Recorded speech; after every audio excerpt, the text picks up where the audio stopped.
اجازت دے میں ایک چھوٹا سا دلچسپ واقعہ سنا کے بس. ہمارے حضرت مفتی رشید احمد صاحب کے پاس ایک شخص آیا اور کہنے لگا میں آپ سے بیعت ہونا چاہتا ہوں. حضرت فوراً بیعت نہیں کرتے تھے کسی کو, تو اس نے کہا میری کارگزاری سن لیں, آپ مجھے فوراً بیعت کر لیں گے. انہوں نے کہا پھر اپنا واقعہ سنایا کہ میں سنگر تھا, گانے گاتا تھا, لیکن سکون میری زندگی سے ختم. پیسہ بھی تھا, لڑکیاں بھی دائیں بائیں بہت, اور شہرت بھی, عزت بھی, سب کچھ. تو کہنے لگا کہ میں سنگر تھا, سب کچھ تھا, لیکن سکون نہیں تھا. میں بہت شارٹ کر کے سنا رہا ہوں یہ واقعہ, میں نے بیان میں کافی ڈیٹیل سے بتایا. یہ کہہ رہا ایسی بے سکونی جس کی وجہ بھی سمجھ میں نہیں آ رہی. شادی بھی کر لی, بچے بھی ہو گئے کہ شاید اب سکون مل جائے, پھر بھی نہیں. کہہ رہا وجہ سمجھ میں نہیں آتی تھی بے سکونی ہے کیوں. نتیجہ یہ نکلا کہ میں نے جا کے خودکشی کا ارادہ کیا, خودکشی کے بالکل قریب پہنچ گیا. بجلی کی تار تھی جس کو اس نے لٹکنا تھا اس سے. کہہ رہے ایک سیکنڈ کے لیے میرے دل میں آیا کہ یار مرنے سے پہلے ایک دفعہ قرآن پڑھ لو. تھا مسلمان یار, چلو اب جا ہی رہے ہو نا دنیا سے. کسی زمانے میں کالج میں تھوڑی بہت عربی سیکھی ہوئی تھی, تو تھوڑی تھوڑی مجھے عربی آتی تھی.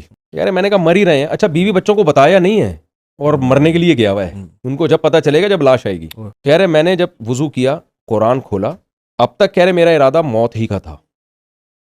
جیسے ہی قرآن کھولا نا تو آیت آئی الا بذکر اللہ تطمئن القلوب. تو اتنی عربی آتی تھی, خبردار, اللہ نے اللہ کا لفظ استعمال کیا, خبردار. تنبیہ, یعنی اس کو بتا رہے ہیں کہ تو جن چیزوں میں سکون تلاش کر رہا ہے اس میں ہے نہیں سکون, اللہ کی یاد میں. کہہ رہے میں تو بے تحاشا رونے لگا. میں کہا اللہ تو نے تو میری آنکھیں کھول دی. یہ تو ایسا, یہ حسن اتفاق تو نہیں ہو سکتا نا. وہی آیت نکلی ہے. کہہ رہے میرے رب نے مجھے بتا دیا بھائی تو کہیں اور تلاش کر رہا ہے سکون. کہہ رہے بس اسی وقت میں نے سارے گانے باجے کے آلات توڑ دیے.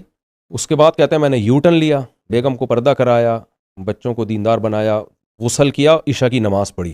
کہہ رہے میں نے کہا اب ایک نماز بھی نہیں چھوڑوں گا. اسی وقت یو ٹرن لیا. اور کہہ رہے میں نے کہا اب میں عالم بنوں گا. بنوری ٹاؤن میں داخلہ لیا, پورا عالم بنا.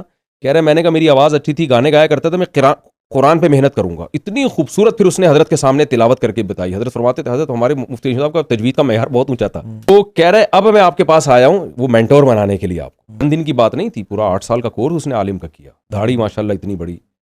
پھر وہ حضرت کے ہاتھ پہ بیعت ہوا, اور اللہ کی قدرت چند دنوں بعد اس کی کوئی میرا خیال ہے یعنی کوئی بیماری ہوئی, انتقال ہو گیا اس کا. تو اللہ نے اس کو ایسا اونچا مقام دلانا تھا, جہنم کے ایک بالش قریب تھا یہ, بلکہ اس سے بھی زیادہ. کہتے ہیں میں قریب جا چکا تھا بالکل. میں نے, اور نیت یہ نہیں تھی قرآن پڑھ کے میں توبہ کر لوں گا, نیت یہ تھی ایک دفعہ یہ کر کے, کیونکہ مسلمان ہے بہرحال, ایمان کی ایک رمق ہے, اس کے بعد میں مروں گا. تو کیسا اللہ نے اس کو گھمایا, پورا عالم بنا کے رخصت کیا. اللہ نے کہا نہیں ایسے نہیں تم آؤ گے ہمارے پاس.